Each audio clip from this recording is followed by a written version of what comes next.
Okay, hi guys, my name is Shelby and welcome to Voice for the Vanished.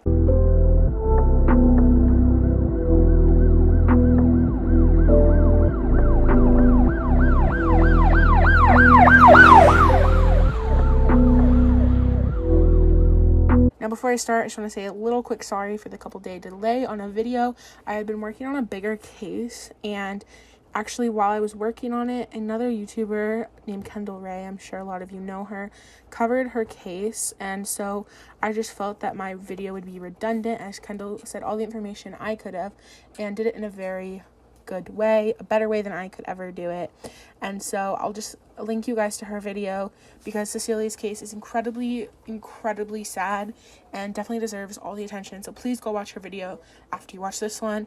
And let's get Wyatt, who is the case I'm covering today, and Cecilia, the case that Kendall covered, all the attention they both deserve. So without further ado, let's get into Wyatt's story. Say that this case is still very new, but the information involving it is just so suspicious. I didn't want to wait for more information to come out to cover this case. I feel like the information that is already out, while it is small, is so incredibly odd, and I just needed to get this case out as soon as possible. So thank you to the family and friends of Wyatt who've spoke to me. I really appreciate your help. I cannot imagine what you're going through right now, but I'm going to do everything in my power to get this video views, get this video circulated, so we can hopefully bring Wyatt home safely and as soon as possible. Wyatt Torres is 23 years old from Trinidad, Colorado. And just hearing the description of him from his family, specifically his sister, just warms my heart. He sounds like one of those people who really just have a lasting impact on your life. Wyatt loves to go hunting. He is super funny. He has a great personality. He just cares for everyone around him, especially his family. He is really close to his family. He is incredibly loving and sincere. Those are two of the words that his sister used to describe him. One of his most prized possessions were some boots that his dad gave him that were supposed to be like Wyatt Earp, and he dressed like a cowboy that loves to ride horses with one of his little sisters, Shawnee, I believe is her name.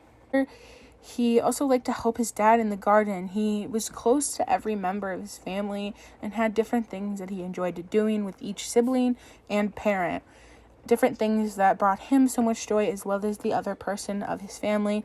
They were just close. They had bonds, they had traditions, they had things they liked to do together. He is also so close to his mom. He's a mama's boy.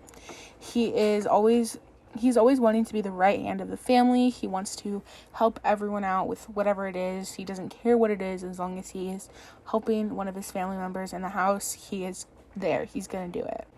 It does not matter if it's something that he doesn't necessarily enjoy, as long as he's with his family or helping one of his family members or doing something just with them that they enjoy. Just being around them makes him so happy, which makes my heart so warm to know how much he cares. He's not self-involved. He doesn't just care about what he enjoys. He cares about what everyone else enjoys and likes to do things with people. He doesn't care what they're doing. He just wants to be with them. And I cannot imagine what the family's going through right now. His sister actually says that they miss him so much. They pray every single night to find him safely. And their days just aren't complete. Their life isn't complete without him. Having days go by with these little activities that they would do, they aren't the same because Wyatt would always be there and now he's not, and their life is just incomplete. Like I said, this case is still very new, but clearly you can tell from his family's description and his family's experiences with him, even recently, don't sound like a boy or a man, I should say, who would want to run away, who would want to start a new life, who would want to get away from his family. He wanted nothing more than to be with his family all the time. And that's why I definitely wanted to get this case out, because it just doesn't seem like a voluntary case of a runaway or, an adult wanting to start over or start a new life or get away from everything. It just doesn't sound like that to me. So according to what I could find online, he went missing on the 12th of this month, so September 12th of 2020. And again, he went missing from Trinidad, Colorado. Apparently, according to one news source, I haven't seen this on every news source, so I just wanted to clarify that, but according to one news source, they did say that he was going to the store and just never came back. The weirdest part about this case is the news coverage says that he was in Trinidad, Colorado, where his home's at, where he stays, where he lives. He went to the store, according to that one news source, and just didn't show back up. And that is when and where they reported him missing. But then, a couple of days later, his vehicle was found in Los Angeles, California, which just completely throws me off and is one of the main reasons that I want to cover this case, because that's a whole other state. That's a very far distance from where he went missing. And I did not ask the family about this. They are, again, having a hard time, so it was really hard for them to even speak to me about the memories that they do have with Wyatt, and, like, it was hard for them to speak with me about Wyatt and who he is as a person, which I completely understand. So, again, I'm saying this with a grain of salt. I don't know if he was planning on going to California, but according to the resources I have, I don't believe he was. I think that if he was planning to go to California, he was planning to go to Los Angeles, we would know that. He was just in Colorado, going to the store, living his life, had no plans to leave, had no plans to go out of state, let alone go out of Trinidad and Colorado. And just a couple days later, after he had been originally reported missing, his vehicle was found in Los Angeles. Specifically, his truck was found on Stadium Way in Los Angeles of the I-15 North, and specifically, it was in the Dodger Stadium. Again, had no plans to be in California, let alone at Dodger Stadium. I know I've seen some people online say, well, was he planning to go to Dodger Stadium? And again, what I can find, no, not at all. Nothing points to that. That is almost all the information I have regarding his physical disappearance. There has been no more information to come out. The police are searching in Los Angeles as they believe that he is most definitely there. If he drove all the way to LA and is somewhere lost in LA, he also does not have a cell phone. He has no way to contact anyone or contact anyone for help. It is unknown whether he actually drove to LA or somebody regarding foul play drove his truck to LA. I actually found a little bit of a thread on Web Sleuths, someone trying to start a thread regarding his case, and a user on Web Sleuths did find out that according to Google Maps, the driver of the truck, again presumed to be Wyatt, but is incredibly possible that it is not Wyatt. Via Google Maps, that the truck drove about 14 hours and over 1,000 miles.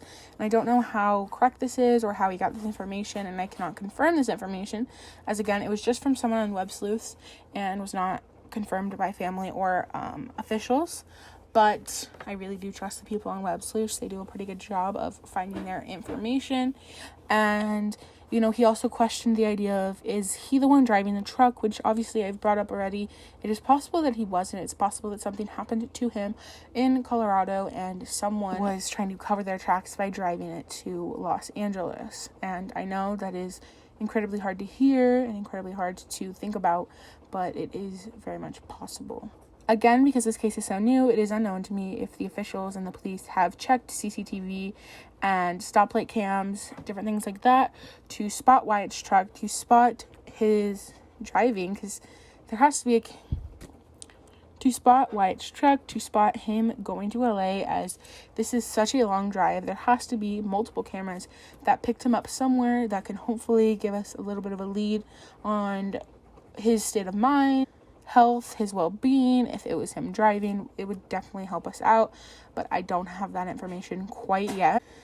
This case really does break my heart, and I hope with everything in my being that he is okay. Maybe he's lost in LA, something of that nature. But with the information I have, I just have no way of making any sort of conspiracy or idea about what happened to him.